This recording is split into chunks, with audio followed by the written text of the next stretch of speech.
Hey everyone, this is James from TDB, bringing you another Inbetweenisode. Today I am going to be talking about a couple teas from Yunnan Sourcing. So, Yunnan Sourcing, definitely one of the most featured vendors throughout the history of TDB, but definitely not one that has been as frequent as of late. And I don't know that there's a hugely good reason for that. We just have been drinking other different stuff, or at least that's where we've gone as far as drinkers go.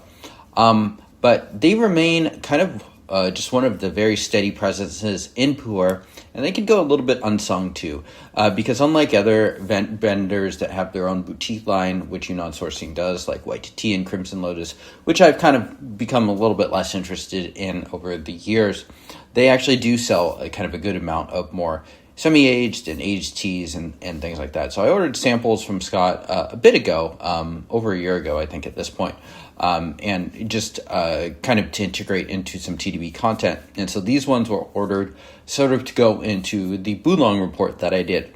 And I thought these two stood out. Not everything I liked as much, but I thought these two were pretty good. And I think I would recommend people at least check out samples of these. Especially because that is one of the main values of a vendor like Yunnan Sourcing is they do offer samples, which is something that is not offered all the time these days. And this is the Liming 2006 Wild Arbor. And this is one where I was like, well, okay, I guess I'll try it because people seem to like it. And it's Kunming stored. And that's the reason I was a little bit hesitant. I have never been a big Kunming fan. I tested some of those assumptions last year. Still not a big Kunming fan. Nonetheless, I think this tea was pretty solid when it comes to the Bulang report. I think it's a little bit more of a project, so if you are interested in aging something, I also tend to prefer older teas as well. And this other one is actually more ready to be drank. This is the 2002 Bulang Brick that they sell. This was stored in southern China. So we're talking about two very different teas. These teas are both kind of from Bulang, the same basic big mountain, but they're pretty different productions. Pu'er was in pretty different places in 2002 and 2006, and they're in very different places specifically because of the storage.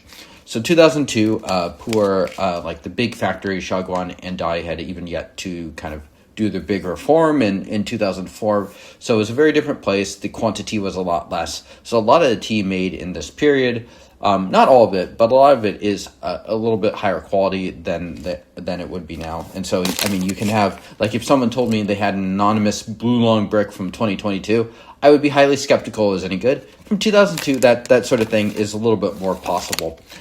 When it comes to 2006, this is, again, the Pu'er industry was changing really rapidly. Quantity was being ramped up quite a bit. Liming is often cited as like the only remaining kind of state-run factory. They all were state-run at one point. And so this one, I think it's a little bit more of a higher-end blend that they have, the Wild Arbor King. And so it's at least advertised as being from Bulang. So I gave that one a try, and sure enough, it did stand out a little bit. So let's get into the teas. I believe this is not a blind. I think this is the Arbor King over here on my left, and the Bulang Brick on the right. Gonna just be doing these sequentially. Okay, yeah, we're starting with the younger tea, the 2006 Liming Arbor King, and from the get-go, I'm just taken right back into when I was doing that Bulang report. So go ahead, check that report out. There's a lot of teas mentioned there. There's a lot of teas that I do recommend in that report as well, beyond kind of these two.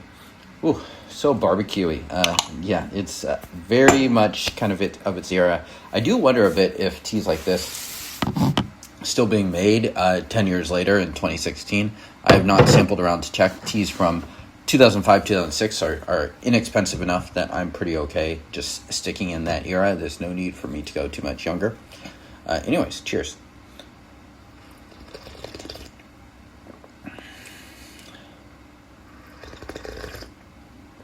It's thick, it's very woody, it's resinous. There's a quick honey note that comes back here, and the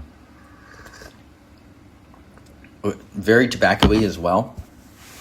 And if you're wondering why I can note these things so quickly, it's partly because this tea is it's not really that subtle. A lot that's going on there, and it's just kind of right in front of your face there.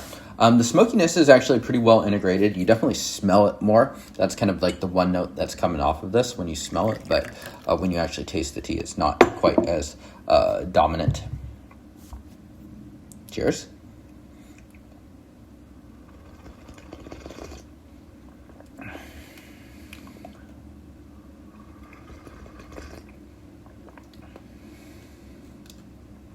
Pine smoke.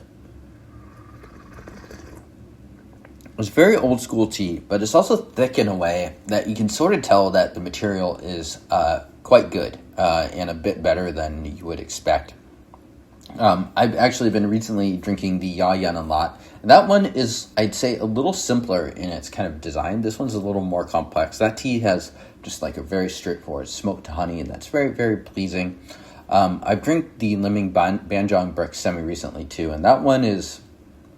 that one's a little younger presenting, maybe because it's such a big brick, the 1 kilogram brick. So the compression and stuff is really, really quite extreme when it comes to something like that compared to this. This has that smoke to honey conversion, but with a bit more layers to it. I would say definitely that this is a little more dry stored than my personal preference, but you can tell this tea is moving in the right direction. We'll do one last one of this Arbor before we move on to the Bulang brick. This tea sells for I think $127. You can probably get it on one of those Scotch sales, $15 off or something. Not bad price at all, in my opinion. Yeah, you're talking about like 30 cents a gram, 35 cents a gram without the sale.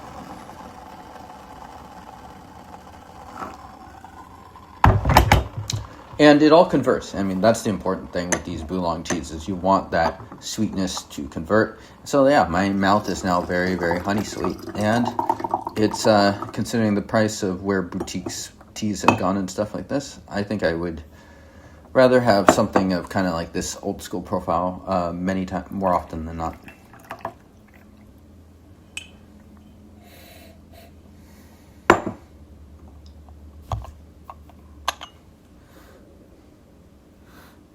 Less smoky, more pine wood. And you tell that the session will get a little evener, a little smoother as we continue to go. Meanwhile, I'm going to brew this tea on the right, which is a brick and very compressed. Yeah, this tea really reminds me of like kind of asphalt and tires, but in a nice way.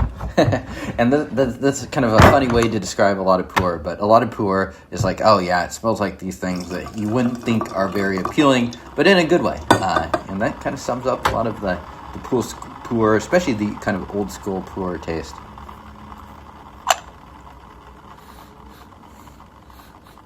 Wow. It really is just like burnt asphalt rubber in there. But, you know, I love it.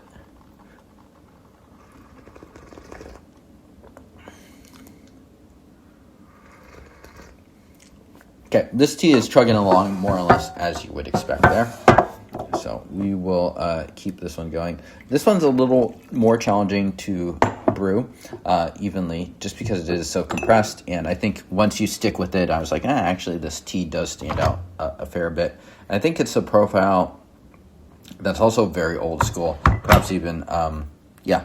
And it's not intended to be a fancy tea, clearly. It's more just, you know, very solid and in a very drinkable state right now, I think. I wonder if the color is brewing out quite dark enough. Using about 4 grams for 75 milliliters for both of these guys here.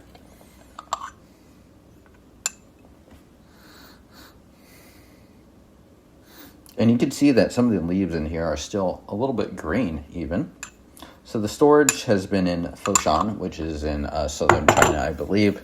So a place that you're definitely going to see some heat and humidity. And thank God for that, because I don't think this tea would be pleasant at all if it was straight kunming. I think you really needed that stuff to kind of open the tea up. And I think the tea still does have a bit more to go, considering what we're seeing here on the leaves. Cheers.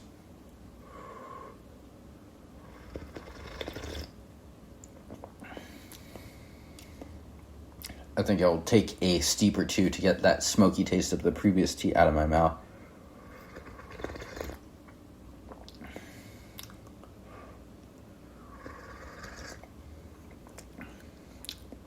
Yeah, so leather, definitely woodier.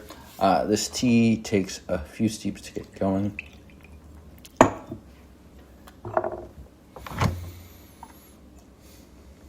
Maybe not such a great idea to do these super close back to back, but it is what it is. I'm gonna brew this a little bit longer. I think this tea can take a little bit more pushing than the limming.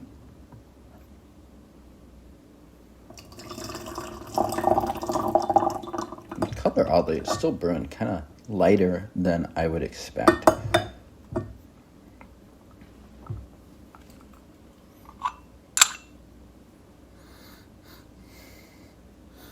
You can tell this tea also used to be smoky. There's some smoke integrated with that kind of asphalty car pavement note that I get here.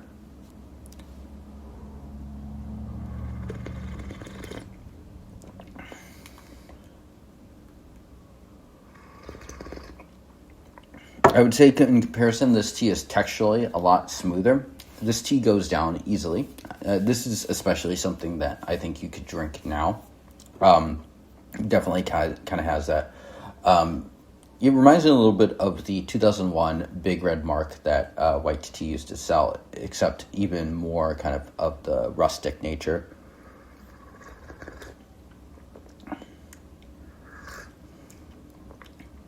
Smoke, diesel, car engines, but in a lot more of a retired way. I would say this limming has a lot more of that activity, the active smoke and whatnot, whereas this one, it's kind of calmed down to a point where it's pretty easy to drink.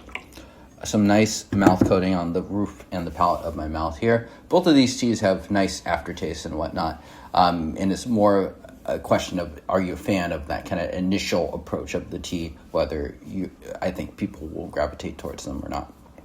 So going to do this last steep and then call it there. Cheers. I'm going to do some pouring tricks to just cool this off a little bit. Tea is a little hot for me. Just pour it back and forth, cool it down, and I suppose the Scott High Pour would be suitable for a tea sold by Scott. Cheers, guys.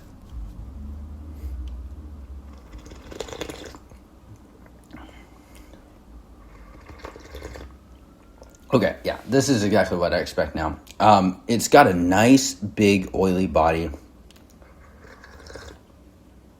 The body is definitely bigger and oilier than the limming tea. Very smooth, very thick, and the notes are kind of what I was describing earlier, like very asphalty,